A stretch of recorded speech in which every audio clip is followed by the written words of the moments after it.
x-intercepts of a quadratic function using zero product property. Okay, so when we see ZPP, this stands for zero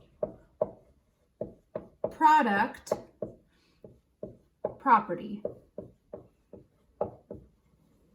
And zero product property is one way that we can find the x-intercepts of a quadratic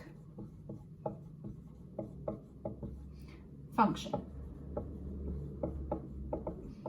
Okay, so ZPP, zero product property, and this is one way that we can find the x-intercepts of a quadratic function.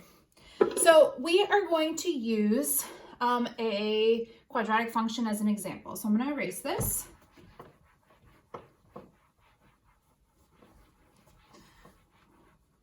So the example that we have is x squared plus 6x minus 16. Okay, so the first step that we want to do is use the box and diamond method like we learned in LT7 to find the factors of this quadratic expression. So I'm going to use my A, B, and C values. Okay, the A value of this equation is 1 because it's that number in front of x, and when there is none, it's just a 1. My B value is the number in front of just x, so that's 6. And my C value is that last number at the end, so that is negative 16. Okay, once we have our A, B, and C values, we're going to make our diamond. At the top of our diamond, we want A times C, and at the bottom, we want our B value. So what is our A value multiplied by our C value? 1 times negative 16 is just going to give us negative 16.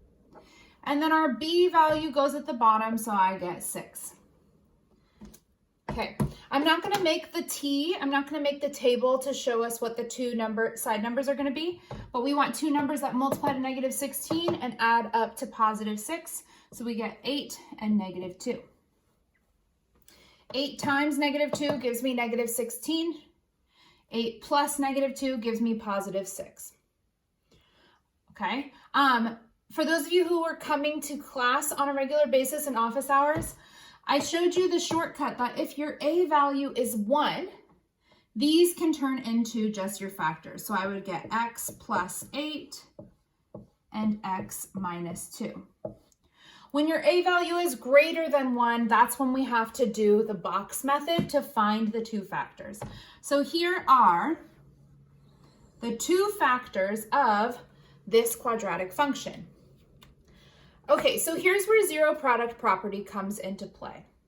Okay, so I'm going to leave the original equation and I'm going to write the two factors over here.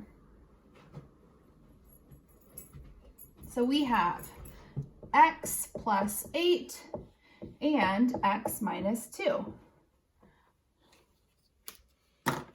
And I'm going to erase the work of how we found these two factors. This is all from Learning Target 7. So this should be a review of what we've already learned. Okay, once you have your two factors here, this is what we do in order to use zero product property. So ZPP. Set the factors, these are your factors, equal to 0. Solve for x. Okay, so I'm going to take this first factor, x plus 8, and I'm going to set it equal to 0. I'm going to do the same for the second factor, x minus 2, set it equal to 0. Then for both of them, I want to solve for x. So I'm going to draw my equal wall. Okay, to get x all by itself over here, I want to undo this positive 8, so I'm going to subtract 8 on both sides. And I'm left with x equals -8, because 0 minus 8 is -8. And over here, to undo the -2, I want to add 2 on both sides, and I get x equals 2. So these are my two x-intercepts. And to write them as coordinate points, that value goes in the place of your x for the coordinate, and your y is 0. Same over here. The x value that we solved for goes in the place of x, and your y value is 0. And remember, when we have a coordinate point, we have x, comma, y. So when you solve for x, it goes in the place of x, which is the first space.